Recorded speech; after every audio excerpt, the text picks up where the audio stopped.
may be seated this morning. You may be seated. The title of my message today, as Pastor already said, is The Fear Factor. The fear factor. We all live in that place. You can deny it. You can say, no, not me. I'm not afraid of anything. Listen, when you break it down to like scientists and medical and everything, there's a fear for everything. There's a fear for everything. People are afraid of clowns. And some people might say, how ridiculous is that to be afraid of a clown? Yeah, that's a real fear. People are afraid of clowns. People are afraid of spiders. Those are just some of the more common, I would call that common known fears, like being afraid of clowns, being afraid of spiders. But there's all different kinds. And I'm not getting in, I don't want to get, we're not going to get in all that. And like, there's all those scientific names and those crazy names for all those fears. But there's a fear, there's fears for everything. There's fears for everything. Just to kind of give you a little bit of information about myself, I lived in a house where I lived with, most of you guys probably maybe know my story, but I was raised by my grandparents, and I lived with them, and they raised me. And this is serious, and my family can back. They might be able to back me up. They might not know this, but my nanny, she would tell me, like, we had to, as she got older, but this also, like, when she was, when I was younger too, but as we got older, she would literally not go. She didn't want to go places because she was afraid that someone was going to abduct her or kill her, or there was going to be a mass shooting or a robbery. She would literally not go places because she was afraid of those things. That's the kind of situation that I grew up in. When I was younger, I was not allowed to go places because of the fear that something was going to happen to me. You're going to get hurt. You're going to get hurt. You're going to get kidnapped. Like, I remember we would go to the fair. I would be planning on going to the fair, and that you're going to get on one of those fair rides, and it's going to break apart, and you're going to die. But I'm just telling you, like, that's what I grew up in. Like, there was fear all around. Fear everywhere. And there was no church. Like we didn't go to church. We didn't go to church. And so there was nothing nothing that I knew that could break that cycle. Like, I just thought that's how life is. Like, you're supposed to be naturally afraid of those things. You're supposed to fear those things. Like, you're supposed to have that fear. And that's how I grew up. Like, I grew up thinking that kind of stuff is normal. Fear of everything, fear of different situations. That kind of thing is normal. And so when you have those kind of fears and you try to step into those situations, it leads to different things. It compounds the issues. The next thing you know, you're dealing, like, your stress level is on high because you're in those situations and you're thinking these things could really happen. And here I am in this situation. Here I am in this position. Could this really happen? And you see it on the news. You see it. That's all the news wants to report about is those fear things. Most of it is a lot of fear, a lot of those things. And so we have these fears. We step into situations and we're afraid. And so the fear leads to those. You're in a stressful situation. The next thing you know, you're either now you're feeling like panicky or you're feeling anxious because you're in these situations. And all these problems just begin to compound on each other. But to me, like, the anxiety, the stress, all of that, from what I've seen, comes back to one thing in one word, and that is fear. Satan wants you to be afraid. Say, if he could keep you, if he could have you so afraid that all you're gonna do is stay in your house or just stay away from any situations or stay away from anybody else, especially coming to church and being around other believers and other things. That's what he's gonna do. He's gonna put you in those positions. He uses fear. Fear. Because, like I said, he's a deceiver. He's using deception. He's using all these tactics, and he knows where you're weak. He knows where you're weak. So fear, what is that? What is fear? What does fear mean? What does fear mean? Fear, we have the definition. Fear, an unpleasant, often strong emotion caused by expectation or awareness of danger. Concern about what may happen. Let's look at some key words here, okay? Go back. Let's look at some key words in that. I want to look at a couple of words here. Expectation is the first word I want to look at. Do you understand that expectation is not now, right? When you say expectation, that's not now. That's not what's happening in this moment. Expectation is what may happen.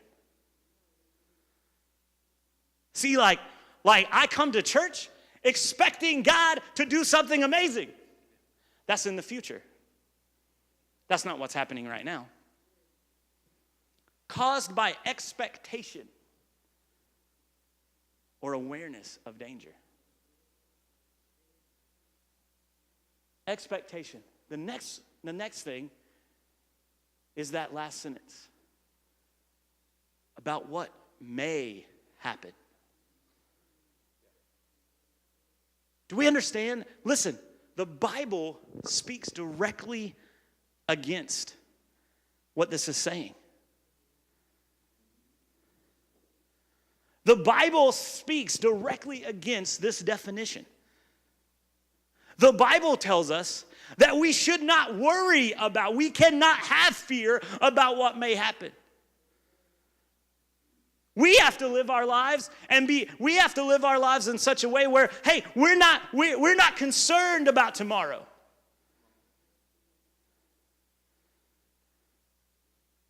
Because the reality is in a blink of an eye, we're out.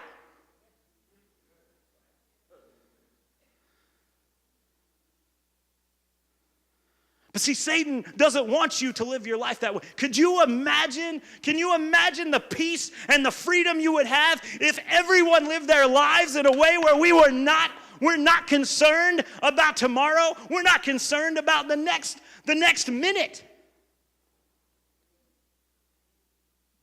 What if you lived your life in that way? Like, think about it right now. Holy cow, are you kidding? I know there's some people in there right now thinking, oh man, that sounds great. I don't got to worry about paying the bills. Yeah, oh yeah, that sounds good. What? Not worrying about paying the bills? Oh yeah, I don't have to pay the mortgage. No, that's not what I'm saying. You still need to pay your bills, all right? You still need to pay your bills, still need to do those things. But we can't be worried about those things.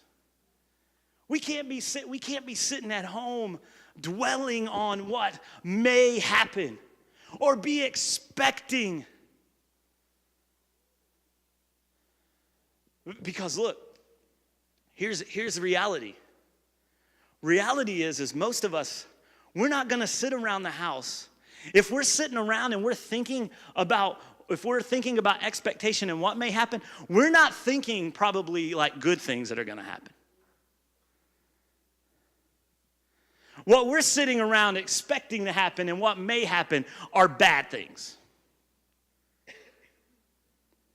What's going to happen in my future? Am I going to get a sickness? Am I going to get a disease? What is happening? I'm sneezing. I got runny nose. Oh, what was that pain in my? What was that pain I had in my body? What was that? What is? Oh man, I don't know. I think I may have cancer. I might have the flu. I don't know. I don't know what's going on. I think I got a broken leg. No, you don't have a broken leg because you're walking. But you know what I'm saying? That's how we think.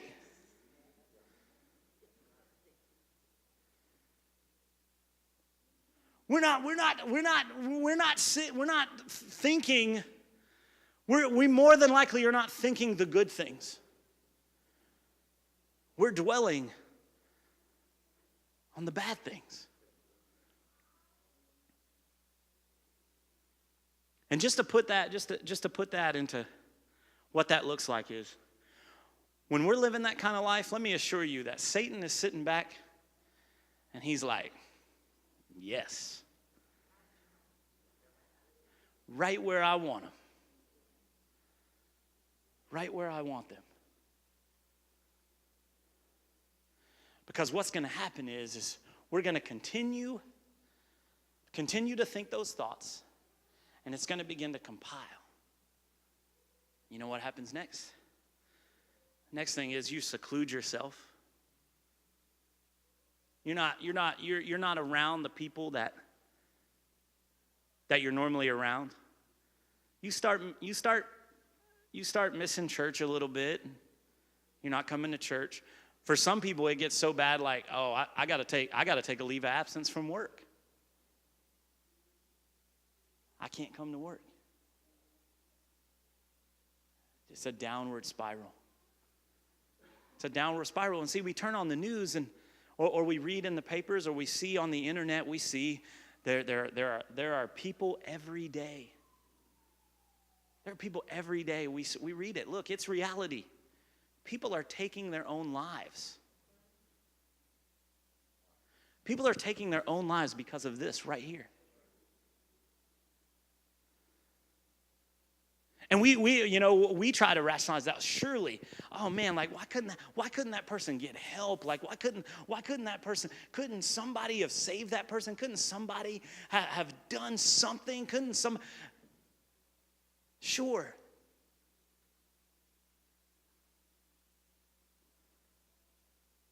But that to me is the most dangerous part of the situation. That the enemy has that much effect. That the enemy could have that much effect. Why do we give him that much power and that much authority? When the fact of the matter is, as Christians, we know his status. We know his status. We know his future. We know what's going to happen to him.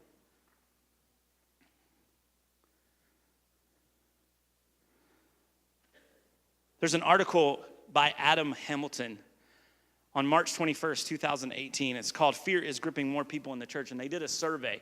And I have this survey on the PowerPoint, what this survey says. It says, in a recent survey of 2,400 churchgoers, it was found that 80% indicated that they lived with moderate to significant levels of fear, compared to 20% for whom fear was only an occasional experience in their lives. 80% are living with these fears. It also said that many of our deepest fears have little to do with the evening news. The survey showed that fear of failure ranked highest among those under 35. And for some, the fear of failure is paralyzing. Second on the list for young adults was the fear of disappointing others or the fear of rejection, closely followed by the fear of leading a meaningless life. And many of the baby boomers and older adults face financial fears and not having enough for retirement, health concerns, and losing people that they loved to death or something. Though the top fear of those groups was a fear related to the future of our country. And when you read that, you have to, again, we have to go back to the Bible, because the Bible's already given us, the Bible, if we read the Word of God, it's already given us direction in those things. It's already given us. And listen, we have to trust and have faith and believe.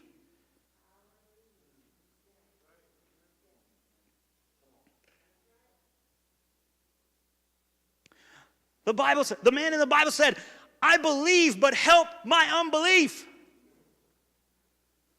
Help me to believe this.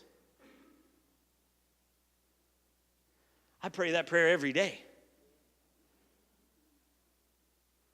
Father, I believe, like I know you can do these things, but help my unbelief because it creeps in. And can I be honest?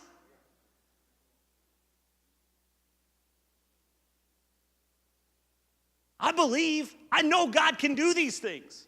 I don't doubt that because I read it in the Word of God. The Word tells me that Jesus came and healed all of their sicknesses, all of their diseases. He set those he had those that were possessed by demons. He set them all free. I know that. I know it. But yet fear creeps back in. Isaiah 43:1 says, "Don't fear, for I have redeemed you, and I have called you by name, and you are mine." Don't fear. He set you free. He's redeemed you. He's paid the price. He shed his blood for you, for freedom from fear.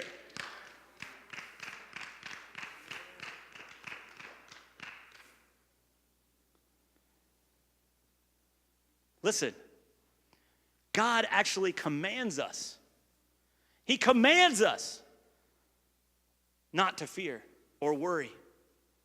The phrase fear not is used at least 80 times in the Bible. Most likely because he knows the enemy uses fear to decrease our hope and limit our victories.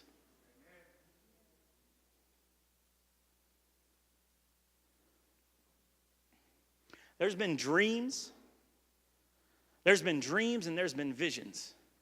There's been callings, there's been works. There's been things that God has asked people in this room to do. People that are in this room right now, God has asked you, God has called you, God has given you clear vision, clear direction, and fear stopped you.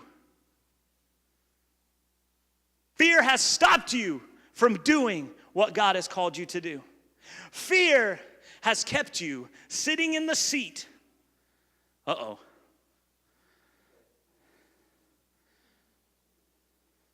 Fear has stopped you from serving. Fear has stopped you from your calling. There's people in this room.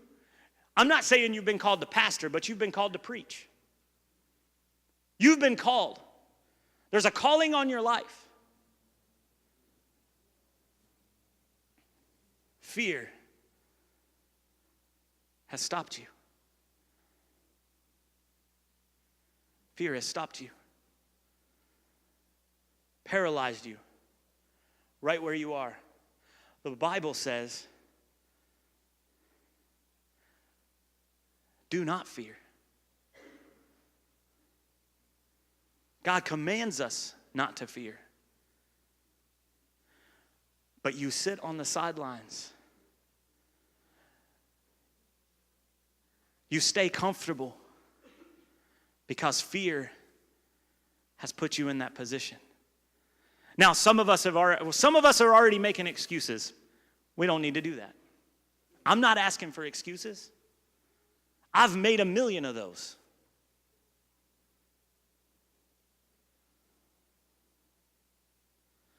I've made a million excuses about why I'm not going to do this or why I can't do that because of fear. If you want me to get real, I've been in situations with my family because of anxiety and fear. I've told them, look, I can't do this. I'm not going to that place. I'm not doing that with y'all. I've missed out on opportunities with my family because of fear. And now, what do you think the enemy's doing with that? What do you think the enemy does with that?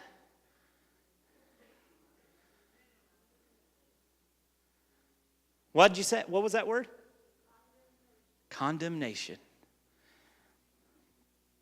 That's an awful word, isn't it? It just sounds bad when you hear it. Condemnation. But it's reality. Sure, I have to look in the mirror at that person that disappointed somebody because of fear. Disappointed my family because of fear. Who knows how many other people that have called and asked me to go to lunch with them or asked me to go do this or to go somewhere. Who knows how many of those people that I just said no because fear had me in a place where I'm not going. I'm not doing that. That's reality. That's my reality, and if you'd be honest, that's probably some of your reality. See, Satan has destroyed so many people using fear. Destroyed so many dreams using fear. And so many different types of fear, so many different things. So I'm gonna get even more real with you if I can. Because I want to share with you, this is a testimony that I wrote. I didn't actually write it. My wife wrote it for me. I told her what I wanted written down. And this was the first time I ever did this. And I wrote this. We did this about a month ago. Something like that. And some of you may have already read this because I put it out in a blog. I put it out on social media. I wrote this because some of you may not remember, but about 3 or 4 months ago, there was a pastor out in California that actually preached on a Sunday morning, and I think it was like the very next day or that week or something like that. Young guy, probably in his early 30s, pastoring a church, a great church in California. And he had just come back from a leave of absence because of issues with anxiety and fear and things like that. And he actually preached the Sunday morning, and then I think it was like maybe the next day or a couple days later, he attempted to take his own life. And his attempt did not succeed at first. He was in the hospital, but he later succumbed to his injuries. And so reading that and hearing, because listen, a lot of the stuff that young man was going through, that they said, that his family said that he was dealing with, and that when that story came out, like I don't know if sympathize is the right word, but when I read that story about him, I could understand exactly where he was coming from. I knew exactly where he was coming from and what they were saying about him and the situation that he had been through. Because a lot of the things that he was dealing with, I maybe not to that level or that intensity, I don't know. But a lot of the things that they said he was dealing with, I've experienced at some point in time. And so what I wanted to do was I wanted to tell my story. Just to encourage someone, or just maybe someone might find it and say, if that person can overcome it. If that person can overcome it, if that person can be living through it, walking through it, and still doing ministry and still serving in spite of what they're going through and what they're facing, maybe that could inspire someone, maybe that could help somebody. And so when I started working on this message, I did not intend to do this. And so I'll just be honest, I want to read this. I don't know how difficult this is going to be. I told my wife when I decided to put this in here, I was not sure. I'm not sure. I think I can probably make it through this, but just if it gets tough, just bear with me. But I want to share my story. I want to share my story with you guys. I want to put my thoughts and my story and my victories and my losses. I want to let you know. I want to put it all out there so that it might bring hope to someone else who finds themselves where I once was. I've not had to go on lots of medications or go to therapies. Although I will say that I have been asked, it has been brought up in conversation with my doctor. But she agreed that if I continued to pray and I continued to seek the Lord, and I had a group of people around me who are praying for me and who pray with me and who I can go to, she said, let's continue that. Let's see how that works. And I'm thankful for a doctor. I'm thankful for a doctor that is willing to hear something like that, is willing to say something like that to me instead of just throwing medications at me or trying to quick fix. A doctor that was willing to work with me, and I'm blessed. I'm blessed by that. But I feel like God has brought me through this, and I'm not in the same place that I once was. And I can remember a time of my life that was really, really difficult. I can remember back to 2012. Even though I was never officially diagnosed I know that I was dealing with a form of anxiety and depression. There is no denying the fact that it all snuck up on me. You know, whenever you take a road trip and part of the adventure is the journey, you can map routes and you can make playlists and you can stop you stop at the gas station and get snacks, and then after all of that you arrive at the destination. The place that you had set out to reach, a place that you had purposely traveled towards. However, I had taken this journey without even realizing it. It took rock bottom for me to realize where I had arrived. I don't remember the trip. It was like I was just all of a sudden there. And I found so many questions rolling around in my head. How did I get here? What was wrong with me? What triggered it all? You know, in 2008, 2009, right before I came on staff here at the church, I was involved in an armed robbery. I used to work at a Food Lion. I was the grocery manager at Food Lion, and so I carried keys, and I was there late at night, and I was involved in an armed robbery. 3 men with ski masks, they broke into our store. We had already closed up. We had locked up for the night. We were counting money, and they broke into the store, and they put a gun to my head, and they forced me to open the safe. And so I went through that ordeal. So I'm asking myself, was it the robbery that I went through? Was it the situation that I grew up in with my family? I was raised by my grandparents. I still to this day have never met my biological father. So was it those things? How did I get here? And what brought me to this point? I tried to hide the struggle from everyone else. I put on the mask that told the world that I was just fine. And I spent all of my energy trying to contain this feeling. I faked it for everyone else. And as a pastor, I had expectations on me. I used all of my energy on playing the part. And then my family got the leftovers, which was essentially nothing.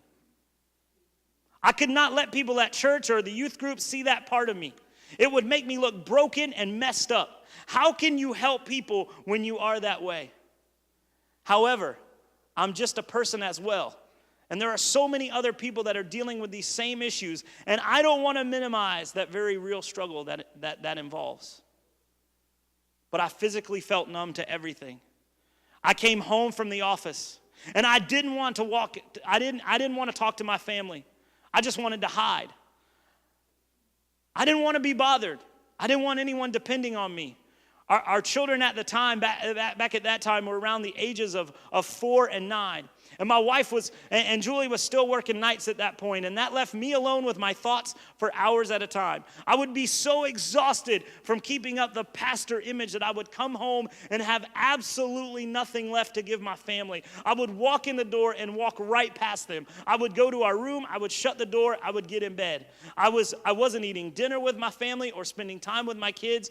Every second of the day was taking so much focus and energy to just make it through.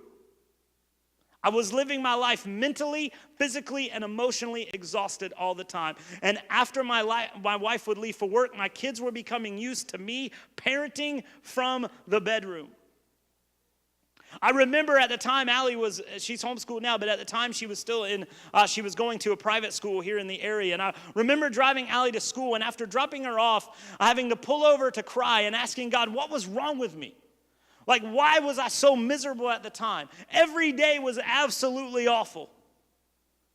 And I was trying to cope and maybe even blaming God for the way I felt. I was frustrated that things were not changing and getting any better. The robbery that I went through really had a bigger effect on me than I had realized. My anxiety really started after that incident. I would have pains in my chest. I would think it was a heart attack. I can think of at least 3 times that I ended up in the ER or being taken by an ambulance because of fear. And at that time, I was barely in my mid-30s. The doctor's word never gave me peace. I had so many doubts. I also thought that I was one pain away from dying. And it wasn't until I got a PCP, I got a regular physician, and I started going for annual checkups that I actually trusted what was being said. And I started working out, and I started losing weight, and my doctor put me on blood pressure medication, and I had a prescription for some anxiety medicines. And all of those things helped. But they weren't the biggest part of the equation. See, I lost a significant amount of weight, and people would come to me daily, and they'd just talk about how much I had lost, and, oh man, how much better you must feel. And I always smiled, and I answered graciously, but the truth is, I didn't feel any better.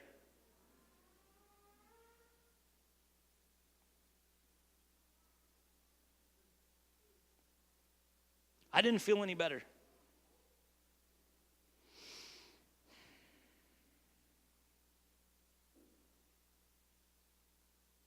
The feelings, thoughts, and struggles were all still there, and I could not figure out why. Even though I was a pastor, I felt like my soul was not in a great place at the time, and life was hard. I loved God, but each and every day was an ordeal. My family had been extremely patient with me up to that point. Something like that takes a toll on everyone. Everyone involved. One night when I came home from work, I went and I got into bed like usual, and my wife came into the room. I expected her to be telling me that she was leaving for work and that the kids were watching movies. She walked around our bed to my side, grabbed our comforter, snatched the blanket off of me. She looked at me and she told me that something had to change.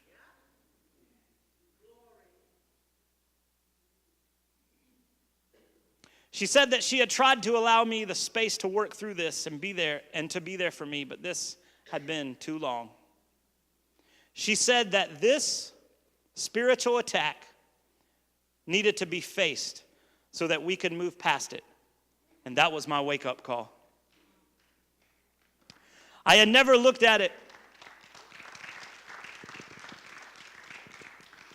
I had never looked at it as a spiritual attack before then. I honestly thought that something was just wrong with me, physically.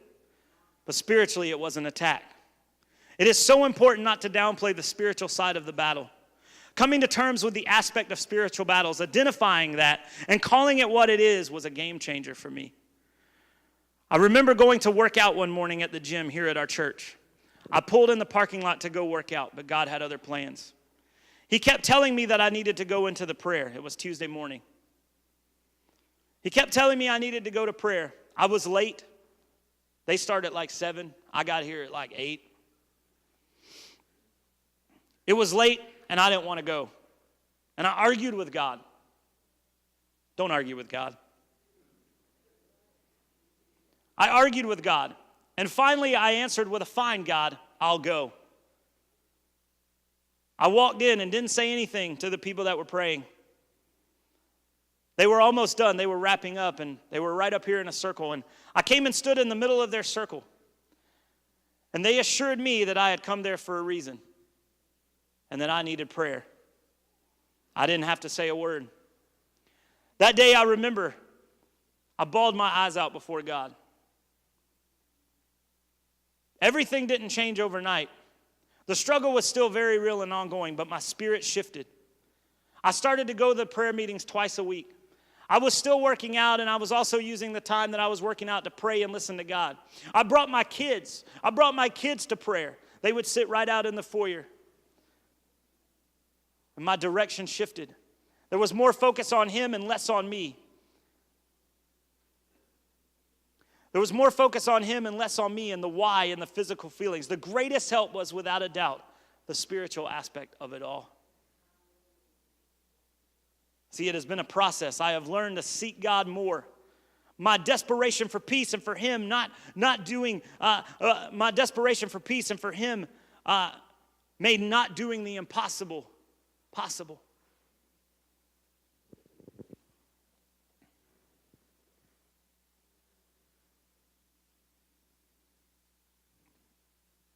There was a change in my attitude and in my heart. And I even felt like there was a shift in my very soul. There were so many instances of growth. There have been many shifts that have corrected my path. It was not one big life-changing healing moment. And the struggle didn't stop and go away instantly. Even as recent as 2016, I had an episode where my chest, I had pains, and I immediately went into panic mode. I felt like I needed to go see a doctor ASAP. And during this time, we were getting ready for a large church event here at the church. And so the prayer group had been moved to a room over out of the sanctuary and over in the other building. And my doctor couldn't see me that morning right away, but they were going to try to get me in. And in the meantime, I went to prayer that morning. And I remember I was so loud and crying out so much in prayer that I think I scared some of the ladies that were in prayer that day. But I was so broken. And I went to see the doctor, and later that day, I went to see her, and everything was completely fine and normally physically. And I ended up talking to my doctor about prayer and the amazing role that it was playing in my journey.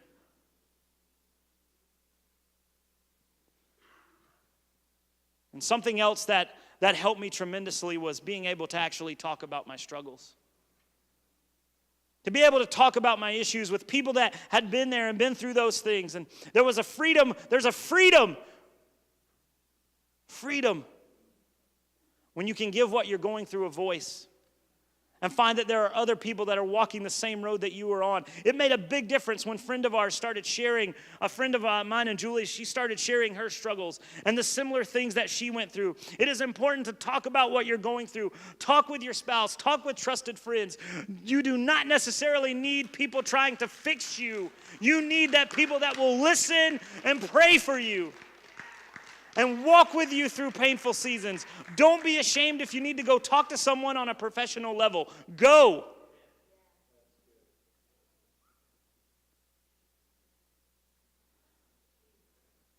See, sometimes we feel like those are big issues for us, especially in the church. Talking to other people, talking to someone, talking to a professional, taking medication. Listen, I believe God can heal. I believe God can heal. God can take you out of your fear. But God also gave people the knowledge. He gave people knowledge. He gave us things that he had people create things that could help us.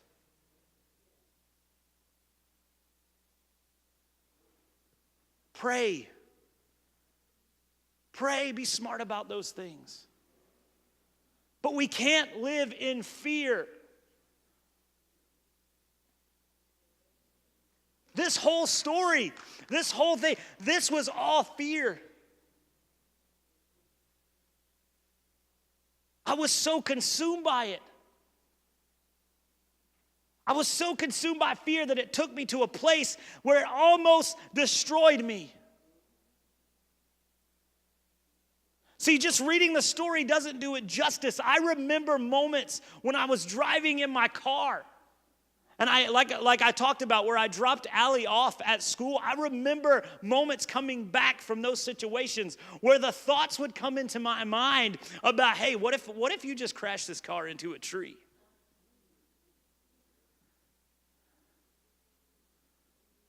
What if you just ran that red light and somebody just hit you?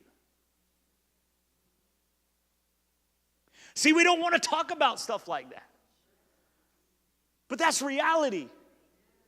There are some of you in this room, you don't have to raise your hand or anything, but there's some of us in this room right now. We've been there. We don't want to admit it sometimes, but that's where we are, and that's what we've been through. And I'm telling you, fear is real, and it will destroy you. If you don't admit it, if you don't come out and say it, if you don't get on your face before God, it will tear you apart. There are marriages,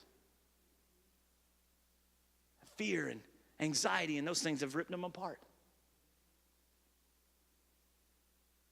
It's a battle. It is the fear factor. It is real. It is real. It is real.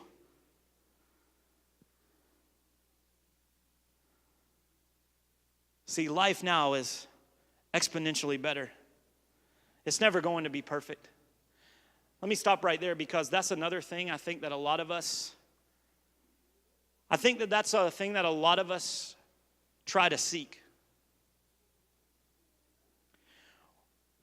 We remember a time in our lives when the fear wasn't so intense. And we think back to that moment when the fear wasn't so great and the anxiety and the stress wasn't so great.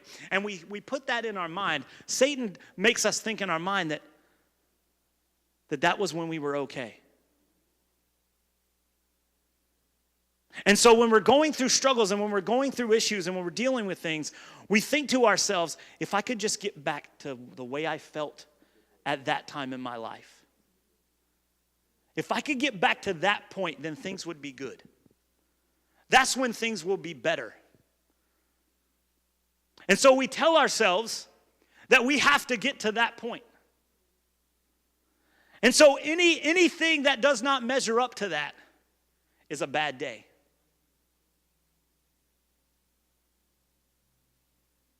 It's a bad day. In the Bible in 1 Kings, Elijah was being used by God.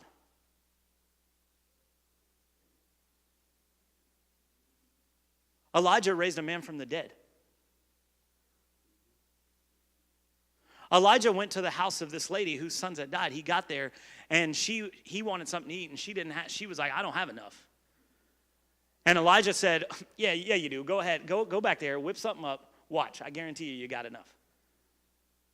That's the kind of relationship Elijah had with God. Sure, there's enough. Then the lady's son dies.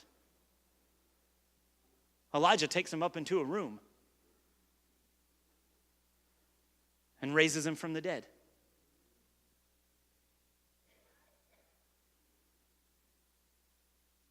There's a massive drought going on.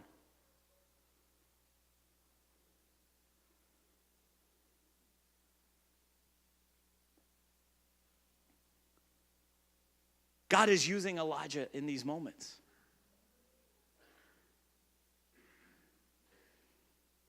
Elijah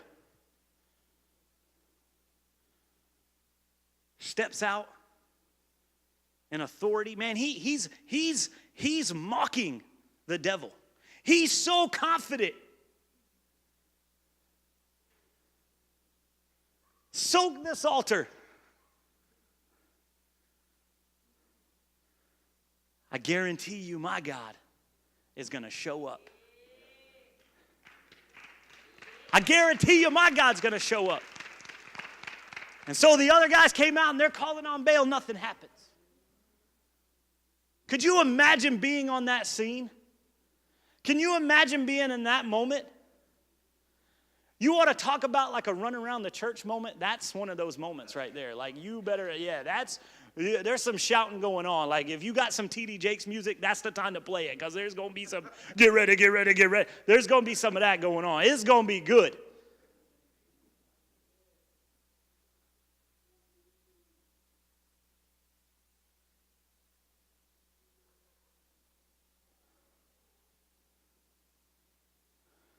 But then, all of a sudden, like Elijah's up here on the mountaintop. We read chapter, I think like 17. We read chapter 18 and 19. And somewhere right after chapter 19, man, something goes terribly wrong. And Elijah is all of a sudden running away and hiding under a tree. And he finds himself in a cave. Why do you think that is?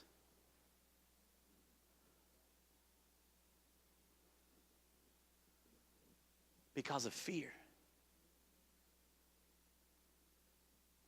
After all those amazing things that God had used him for, fear cripples this man. He had seen God do amazing things. See, that's the kind of roller coaster we live in. That's the kind of roller coaster life as Christians, as people of God. That's how we live. And then we wonder why sometimes people that aren't Christians, like, they look at us and they see us in those moments and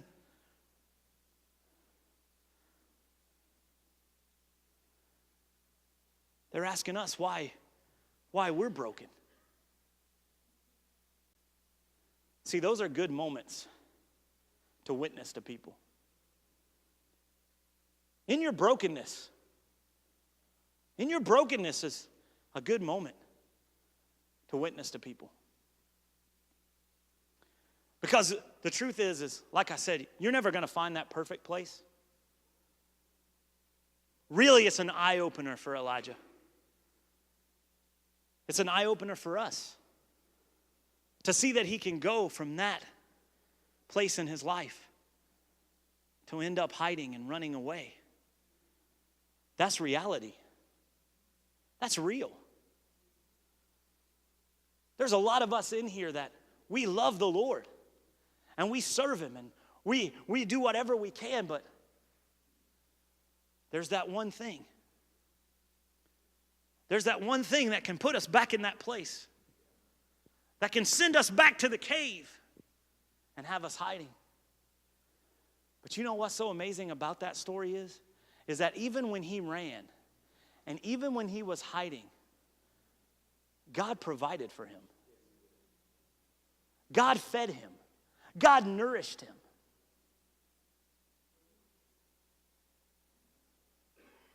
In fact, he gets out from under that tree and goes and actually finds a cave. So now at least he's got somewhere to get out of the elements and stuff.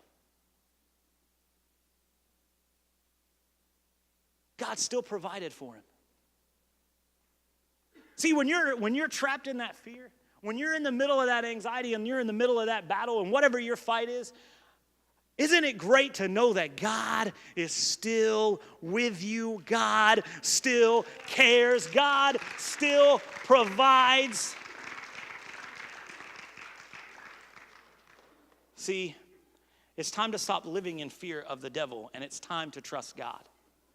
See, Psalms 34, 7 through 10 says that the angel of the Lord encamps around those who fear him. Who fear him. See, we got to stop letting the devil keep us trapped in this fear, this flesh fear. And we got to step into this reverent fear of God. The angel of the Lord encamps around those who fear him and delivers them. Oh, taste and see that the Lord is good, and blessed is the man who takes refuge in him. Oh, fear the Lord, you his saints, for those who fear him have no lack. The young lions suffer want and hunger, but those who seek the Lord lack no good thing.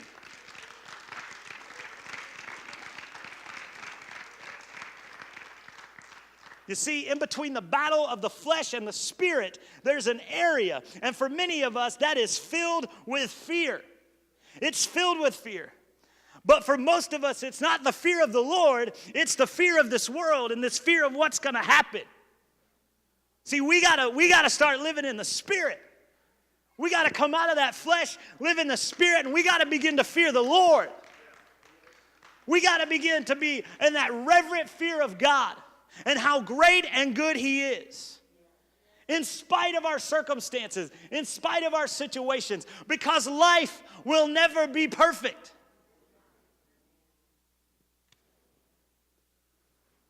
See, we live that life filled with fear, but why? Because the enemy's been defeated. And while the battle still wages, you know the outcome. And yet we are not looking to the one we should be because we've been distracted by the one who has been defeated. Psalms 34 continues to say in 11 through 19, it says, "Come, O children, and listen to me. I will teach you the fear of the Lord. What man is there who desires life and loves many days, that he may see good?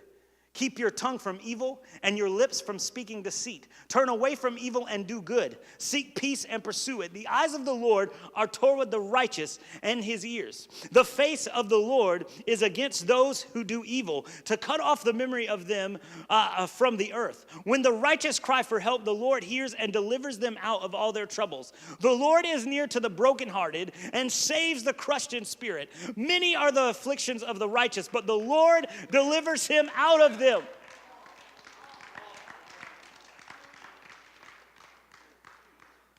You might be going through some stuff right now. You might be going through some stuff right now, but the Lord is going to bring you out of them if you trust in him.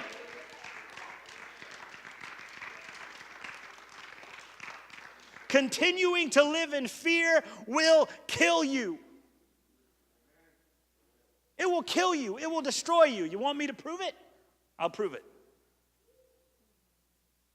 Once we see potential danger, our body releases hormones that, number one, slow or shut down functions functions not needed for survival, such as your digestive system. Number two, sharpen functions that might help us survive, such as eyesight. Our heart rate increases and blood flows to muscles so we can run away. Sounds like the enemy to me. He wants you to run away.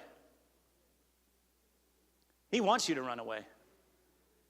He doesn't want you to run to God. He wants you to run away. He wants you to get away. Go find a place. You need to get out of this situation. There have been many times I've been in that place where I've been in a room or I've been somewhere and I've told my family, like, look, I got to get out of here because the anxiety and the fear is just overwhelming. Like, I got to run. I got to run. A pastor friend of mine told me this, like he was telling me about how to get through this situation, and he was going through the same ordeal, and he likened it to this. He said he had this conversation with his dad. His wife had to take him to the hospital several times because of the fear and anxiety had been so overwhelming. And one day he had the same situation, and he thought he was having a heart attack, and his wife would not take him to the hospital. Instead, she took him to his dad, who was also a pastor, and dropped him off at his house and said, look, you got to do something with him. Like, this keeps happening. He keeps living with this. This has to break. Something has to give. And so his father's having this conversation with him. And his dad, and I may be getting the story wrong a little bit, but basically his dad asked him this question. His dad said, son, do you think that the Christians that were in the gladiator arena were afraid of the lions? Do you think that they were afraid of them? Now that's a ridiculous question. Of course they were. Like, how would you not be? Like, these lions are trying to destroy them. And he answered, Dad, that's crazy. Of course they were afraid. Of course they were afraid. And basically the dad likened it, said something like this to him. He said, you know what? He said, right now, that's you. You're one of those Christians in that arena.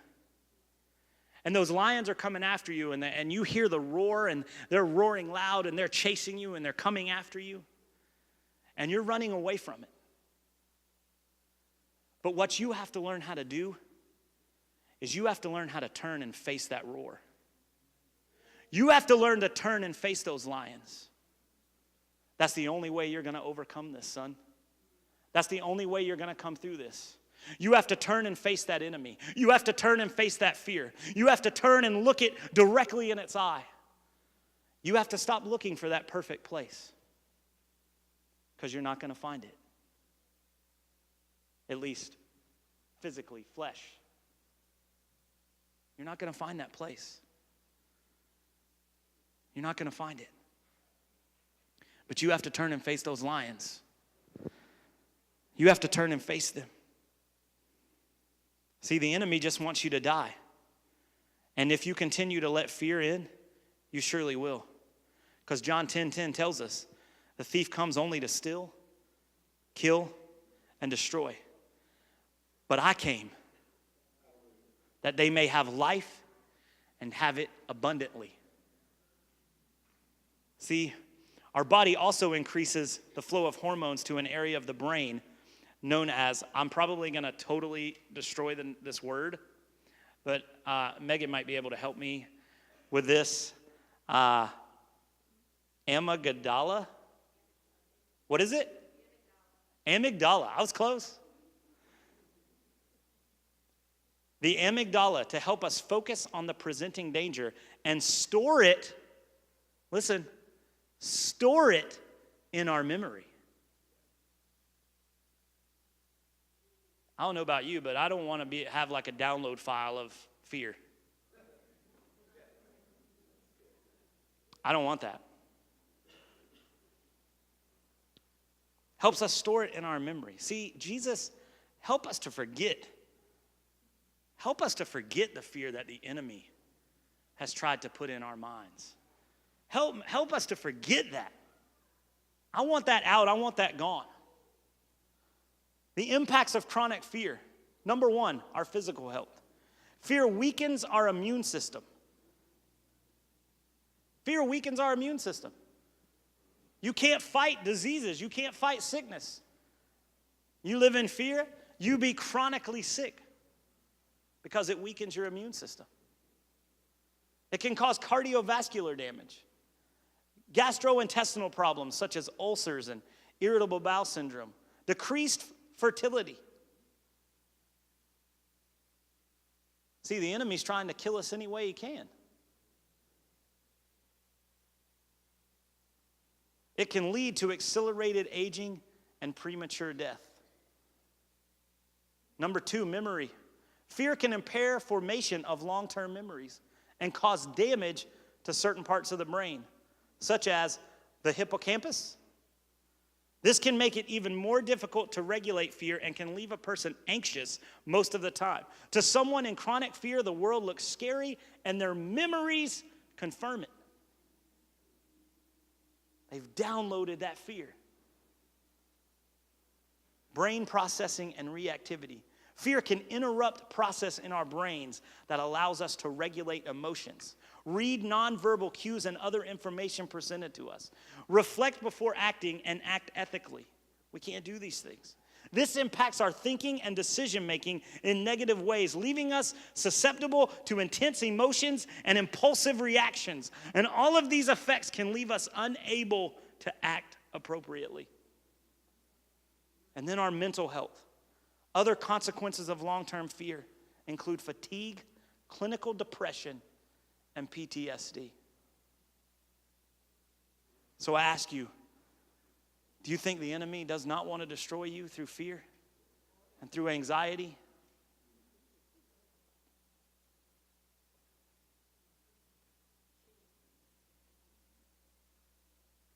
Look, I understand that these are like medical conditions, but they're not coincidences. They're not coincidences. See, the medical professionals didn't just make these things up. There's research and study and different things that went into coming up with these ideas. And if the enemy can cause you to live in fear, he can destroy you. And he knows it.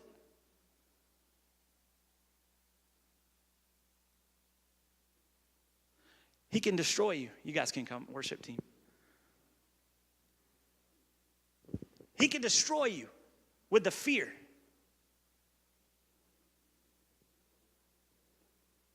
And that's what he wants to do.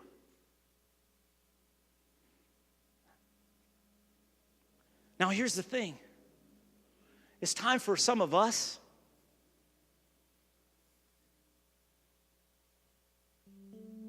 stop living in denial. Take your mask off. It's okay to admit. It's okay to admit that you're living in fear. It's okay to admit that you have issues with anxiety. It's okay to admit that your stress level is high. It's okay to admit that you're dealing with something physically. You're dealing with something. It's okay. God is not angry with you. God is not upset with you. God loves you. And God wants to set you free. He wants to set you free from those situations.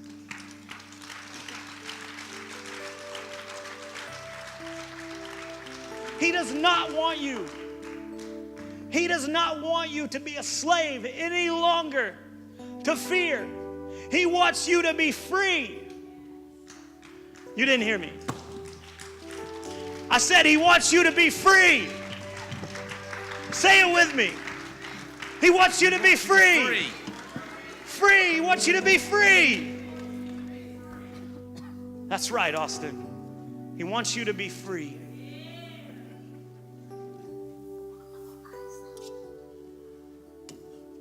Take the mask off. Stop living in denial. Come and be real before God.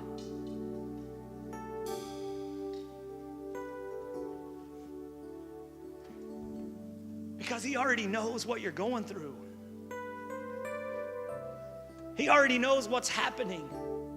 And the thing is like he just wants the opportunity. He just wants the opportunity to like wrap his arms around. Like he really does. He really does want the opportunity just to wrap his arms around you.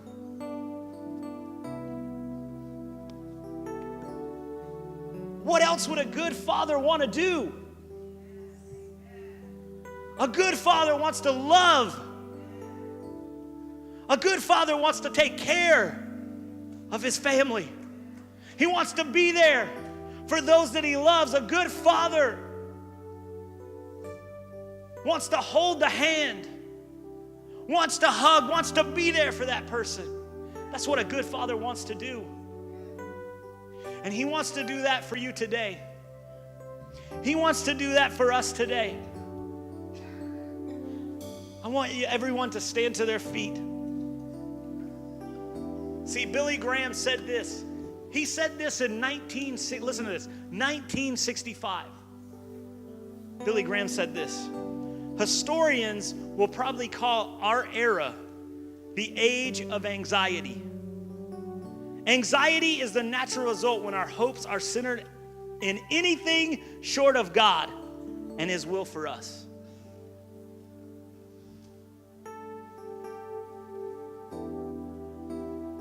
I don't believe we have to be known as that. I don't believe we have to be labeled as that. See, Hebrews 13:6 says, we can confidently say, the Lord is my helper. I will not fear. What can man do to me? Psalms 42:5 says, do not worry about tomorrow, for tomorrow will worry about itself. I'm sorry, that's Matthew 6:34.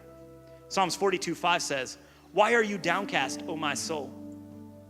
Why so disturbed within me? Put your hope in God, for I will yet praise him, my Savior and my God. Psalm 42:5.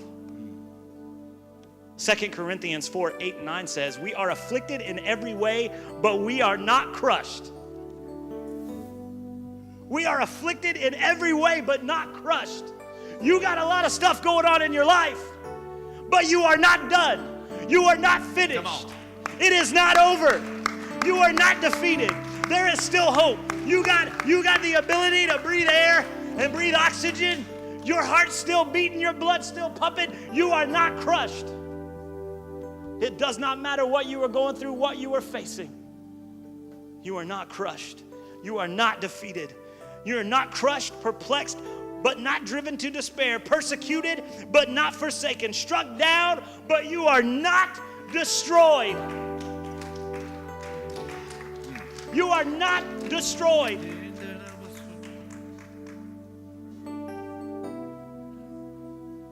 Not destroyed.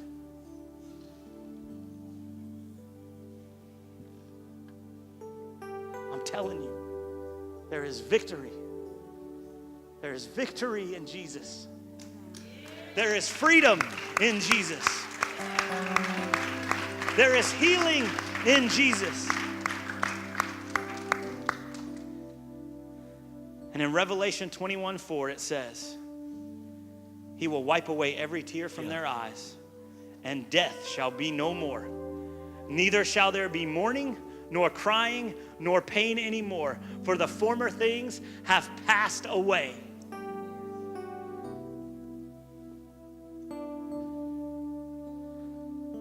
Oh, man.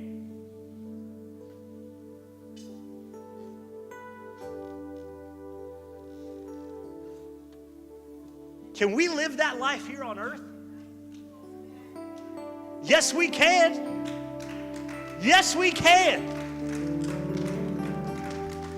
You can live a life of freedom right now. Right now, you can live that life of freedom. God's waiting to break every chain, everything you're going through. It doesn't matter what it is. You might be in here today. You might be addicted to something. You might have an addiction. You might have an addiction to drugs, whatever it may be. God wants to break that chain. That may be why you're living in the fear that you're in. You're so anxious, so nervous, and so much anxiety because of your situation, because of your addiction, what you're going through.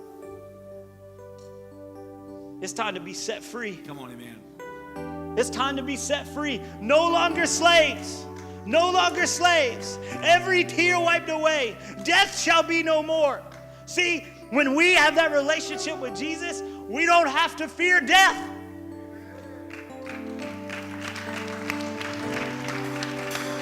We don't have to fear death. See, we think too much in short-term memory. We got to start thinking in long-term. A relationship with Jesus means we got forever. We've got forever. This is not it. Stop living in fear of this.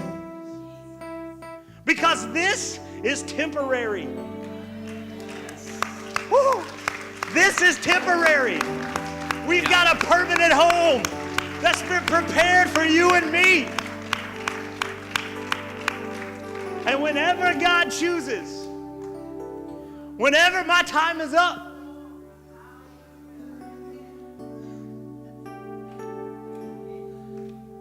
my time might be up here,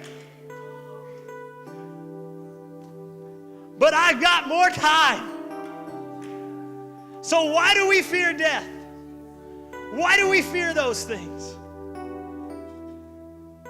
Look, I'm talking to myself here, and that's what gets me so excited. Like this is teaching, this is helping me. This is what I needed. If you didn't need it, I needed it. If nobody in here needed it, I needed it today. I needed it for right now. If nobody else needed it, I needed it. If nobody else needed to hear it, I needed to hear it this morning. But here's the thing.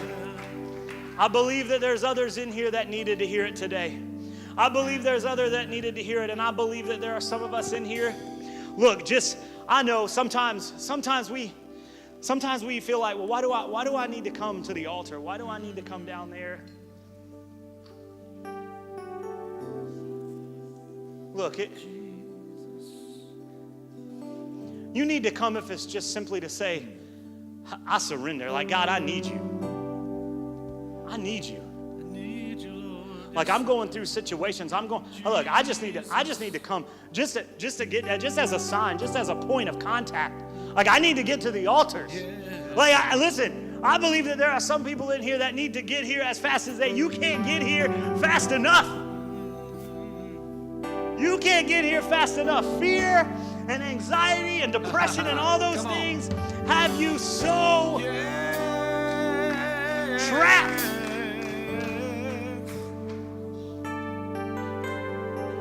Come. We are no longer slaves. No longer slaves. Come. Come and taste. He is good. He wants to set you free. He is a good Father that will meet you right here. He wants to set you free. No longer slaves. Don't miss this opportunity. Don't miss this time.